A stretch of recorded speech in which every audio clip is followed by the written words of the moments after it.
కాంగ్రెస్ పార్టీలో మాదికలకు సముచిత స్థానం ఉంది అన్న పార్టీ నేత అద్దంకి దయాకర్ వ్యాఖ్యలకు ఎంఆర్పీఎస్ వ్యవస్థాపక అధ్యక్షులు మందకృష్ణ మాదిక కౌంటర్ వేశారు.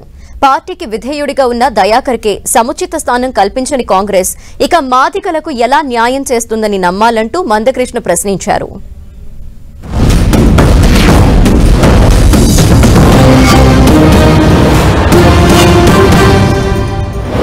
5 ఎమ్మెల్సీలు ఉన్నాయి, 3 ఎంపీలు 2026లో ఉన్నాయి. ఇక్కడ జరిగే నష్టాలు ఇప్పుడు ఓబీసీలకు మనం ఎమ్మెల్యేల్లో ఎంపీల్లో కొంచెం తక్కువ ప్రాధాన్యత ఉన్నదనేది వాస్తవం.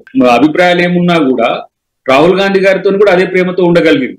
ఆయన లక్ష్యం ఒకటే ఉన్నది కాబట్టి ఆయన 1 పాయింట్ సింగిల్ పాయింట్ గా పోగలుగుతారు. బట్ ఇక్కడ మేము వారు అన్నదాన్ని రేపు ఫుల్ఫిల్ చేయడానికి కాంగ్రెస్ పార్టీ సిద్ధంగా ఉంటది. ఆయనకు న్యాయం జరిగి మన మీకు కూడా న్యాయం జరుగుతుంది అంటే అర్థం ఉన్నది. ఆయనకే అన్యాయం జరిగినప్పుడు ఆయనకే న్యాయం జరగలేదు.